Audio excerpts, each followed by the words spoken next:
Dialah Allah Subhanahu wa taala yang maha kaya dari segala apapun yang kaya. Yang kaya selain daripada Allah itu hakikatnya adalah miskin. Dialah Allah Subhanahu wa taala zat yang maha raja dari semua raja. Raja-raja selain daripada Allah itu adalah budak. Dialah Allah Subhanahu wa taala zat yang maha hidup, yang mana yang hidup selain daripada Allah itu suatu saat pasti akan mati. Hadirin yang dimuliakan oleh Allah Subhanahu wa taala, kekuasaan Allah Subhanahu wa taala ini saking hebatnya Allah Subhanahu wa taala, hanya Allah Subhanahu wa taala yang mampu menciptakan kekasihnya sendiri. Hanya Allah Subhanahu wa taala yang mampu yang menciptakan seluruh semesta. Maka yang pertama kali diciptakan oleh Allah Subhanahu wa taala itu adalah Nur Muhammad Rasulullah. Maka hanya setelah Allah Subhanahu wa taala ciptakan Nur Muhammad Rasulullah, maka Allah berkeinginan untuk membangun di semua alam. Maka tempat yang pertama kali diciptakan oleh Allah SWT, tempat yang tinggi, yang penuh dengan kenikmatan, yang penuh dengan kemuliaan, yang namanya surga. Maka hadirin saudara, sebelum surga itu maka Allah ciptakan satu jembatan yang namanya Sirat, yang sepanjang 1500 tahun perjalanan. Di bawah Sirat itu saudara, Allah ciptakan tempat kehinaan, tempat penderitaan, tempat ketidaknyamanan, yang namanya neraka. 70 tahun perjalanan akhirat itu dari Sirat mendengar pada neraka Jahannam.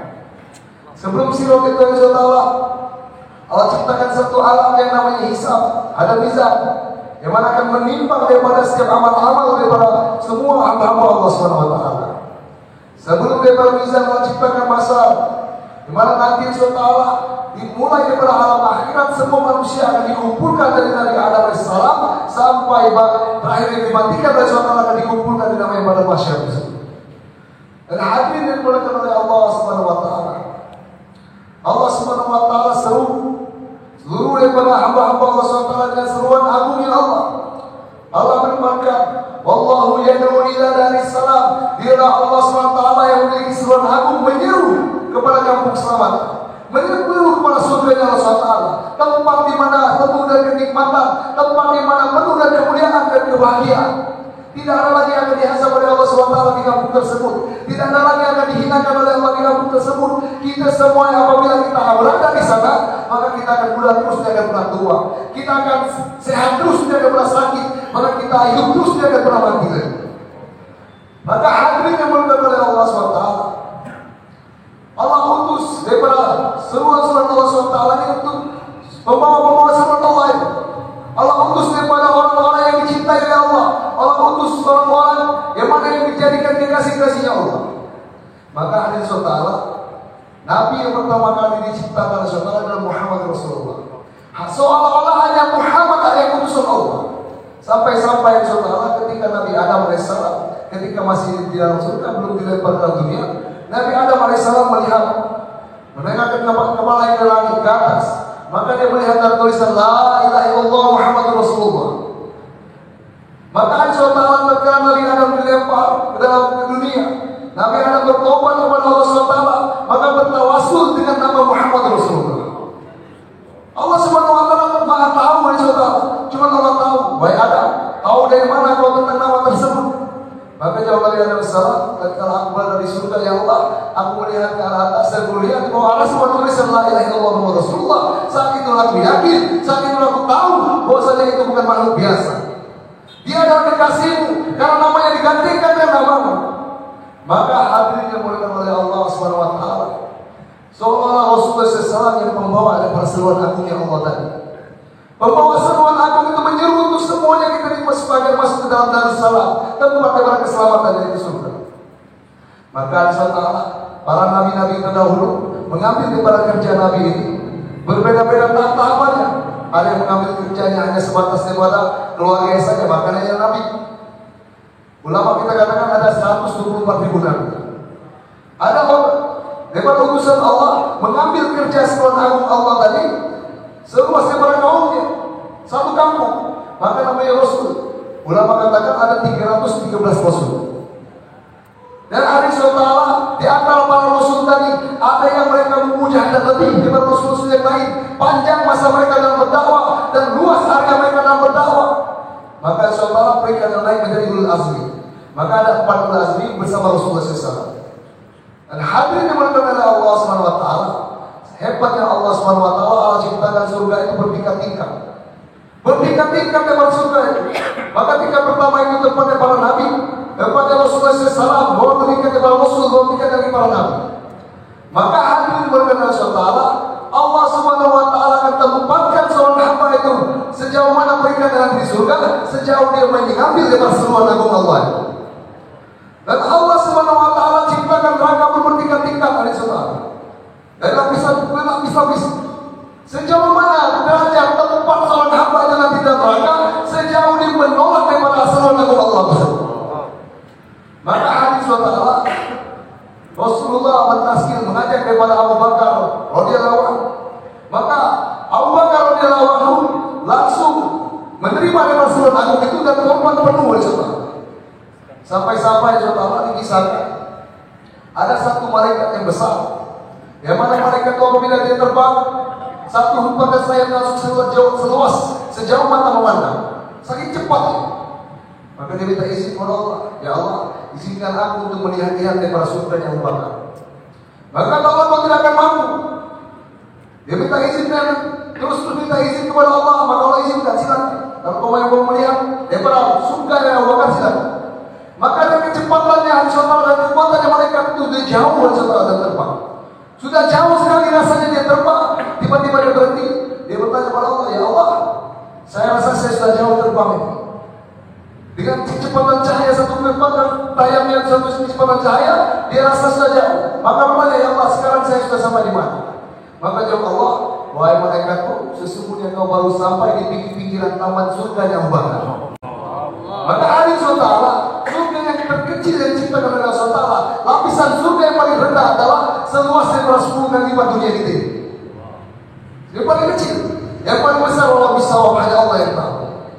Maka hadirin berkata oleh Allah Taala, kenapa surga Abu Bakar sampai seperti itu? Karena Abu Bakar menyambut dengan seruan agung Allah dan dia terus berkorban penuh-penuh hari saudara. Allah Subhanahu wa taala ciptakan seruan agung ini saudara untuk melihat bagaimana kualitas seorang hamba tersebut.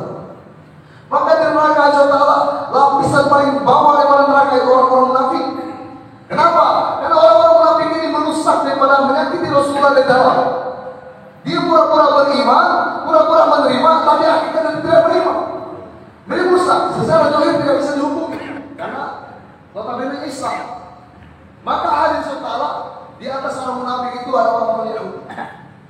Di atas orang munafik di neraka dan di ada orang Yahudi. Kenapa?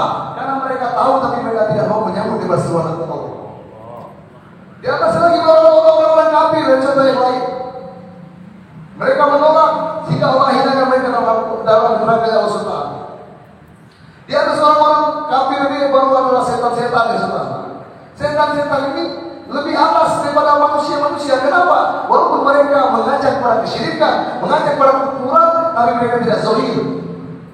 Maka di atas setan ya saudara, barulah ada orang-orang yang meninggalkan sholat. Mengapa saudara orang-orang yang meninggalkan sholat dihinakan oleh Allah saudara? Karena hakikatnya dia menolak kepada seruan agungnya Allah. Maka atas lagi orang-orang yang fajir, orang-orang yang fasik, orang-orang yang mana timbangan daripada amal buruknya ini lebih berat daripada timbangan amal baiknya. Maka hadirin yang mulai oleh Allah Subhanahu wa taala, apabila kita tidak tahu oleh Allah sejauh mana derajat kita nanti di surga, maka kita lihat saja sejauh mana kita menyambut daripada seruan agung Allah. Maka Allah SWT seru kita dan seruan agungnya, seruan untuk beriman kepada Allah, seruan untuk menghidupkan sunnah Rasulullah, seruan untuk sholat, seruan untuk ta'lim ilmu, seruan untuk berzikir dengan Allah, seruan untuk berkasih sayang sama muslim, seruan untuk ikhlas, tidak minta terima kasih, tidak minta harta, tidak minta upah, tidak minta pujian, hanya untuk Allah saja. Dan seruan agung yang terakhir adalah seruan agung untuk perjuangan agama Allah. Maka hadirin SWT, para sahabat paham, para sahabat paham betul tentang perkara ini. Maka saudara satu ketika para sahabat bertanya, kita tahu saudara kisah Hanzalah, kita tahu bikinya mandi wajib ini wajib, mandi wajib itu wajib, haram kita sholat, haram kita tawaf kalau kita sedang dalam keadaan junub. Tapi Sayyidina Hanzalah radhiyallahu anhu, dia tinggalkan, dia lakukan mandi wajibnya untuk menyempurnakan menyambut Rasulullah agung Allah untuk keluarga Allah. Sampai sahih di sekolah. Sahih, maka istrinya mengejar keluarga untuk mengabarkan pada Rasulullah SAW bahwasanya suami yang tidak mandi janabah, tidak mandi wajib seperti biasanya. Tapi apa para jenazah Hamzah radhiyallahu anhu. Apakah Hamzah tidak paham? Apakah Hamzah tidak mengerti tentang perkara agama? Dia tinggalkan perkara yang wajib untuk menyambut Rasulullah Allah. Maka Allah Taala ini perkara lebih tinggi Allah Taala daripada perkara-perkara biasa. Berat apabila usaha dakwah Rasulullah Agung Allah ini kita pikirkan, kita cari dalilnya berat saudara. Ka'ab bin Malik radhiyallahu anhu, salah satu ahlul Badar waktu perang Tabuk, Ka'ab bin Malik tidak menyertai dalam perang Tabuk, tidak menyertai perang Tabuk dan sebab. Maka sampai-sampai tidak ditegur oleh Rasulullah SAW. Maka sampai-sampai saudara ketika Ka'ab bin Malik radhiyallahu anhu datang ke majelis para sahabat mendebar salam, maka memberi salam ini sunnah, menjauh daripada salam ini wajib. Ka'ab bin Malik gara-gara tidak ikut perang Tabuk, salam yang diberikan, yang dilontarkan oleh Ka'ab bin Malik tidak dijawab oleh para sahabat. Masya Allah. Ini padahal menjawab salam itu wajib, tapi orang sahabat karena dia tidak mau menyambut daripada Rasulullah Agung Allah SWT, satu kali saja dia tidak keluar, satu kali cuma, maka tidak ditegur oleh Rasulullah, tidak tahu dijawab salamnya. Masya Allah. Maka hari SWT sejauh mana kita ini ingin mulia di sisi Allah dunia sampai akhirat, maka kita sambut seruan-seruan Agung Allah SWT. Allah ancam kita semua, Pak. Allah ancam kita, orang-orang yang berserta kita beriman, yang sudah dikenalkan oleh Allah dalam perjuangan agama. Apa kata Allah? Qul in kana aba'ukum, katakan oleh Muhammad, apabila abna'akum, bapak-bapakmu, anak-anakmu, wa ikhwanukum, saudara-saudaramu, wa azwajukum, istri-istrimu, wa ashiratukum, keluargamu, wa amwalun iqtaratuha, harta yang kau usahakan, wa tijaratun tahsyadu kasadaha, dan perniagaan yang kau khawatirkan, yang kau takutkan kerugiannya, wa masakin tardawnaha, tempat tinggal yang kau sukai, ahabba ilaikum minallahi wa rasulih, lebih kau cintai dari Allah daripada Allah dan Rasulnya, wa jihadin fisabilih, serta berjihad di jalannya, fatarabbasu kata Allah. Maka tunggu kata Allah, fatarabbasu hatta ya'ti Allahu bi amri, sampai tunggu kata Allah, sampai aku berikan keputusan untuk kata Allah, sampai Allah berikan keputusan untuk kita. Apa kata Allah? Wallahu la yahdil qaumal fasiqin, Allah tidak akan beri petunjuk orang-orang yang fasik, orang-orang yang tidak mau menyambut Rasulullah Allah SWT. Maka hadirin yang berkenan oleh Allah SWT, kami berharap kepada Allah SWT, kita di sini saudara berniat untuk mengambil Rasulullah Allah SWT, agar Allah tahu, agar kita dimuliakan oleh Allah dunia sampai akhirat. Kami berharap, maka masing-masing kita sudah katakan dulu hari saudara, maka kita harus jabut keluar dari Allah minimal 4 bulan dari saudara. Maka insya Allah kita niat jangan mati sebelum 4 bulan. Semua kita katakan insya Allah. Bahwasanya kita membela agama Allah, bahwasanya kita tahu kita mau menyambut seluruh agama Allah, agar kita nanti dimuliakan oleh Allah Taala. Allah kumpulkan kita di surga, berikan kepada para nabi semua bersedia insya Allah. Benar yang kami kepada Allah, kesalahan saya sendiri. Rasulullah SAW bersabda, "Kullu bani Adam khata, wal khairu hatta idza tawahun." Setiap anak cucu Adam itu pasti bersalah, dan yang sebaik-baik yang bersalah dia bertobat kepada Allah. Subhanallah wa bihamdihi, wa bihamdika, asyhadu an la ilaha illa anta, astaghfiruka wa atubu ilaik. Assalamualaikum warahmatullahi wabarakatuh.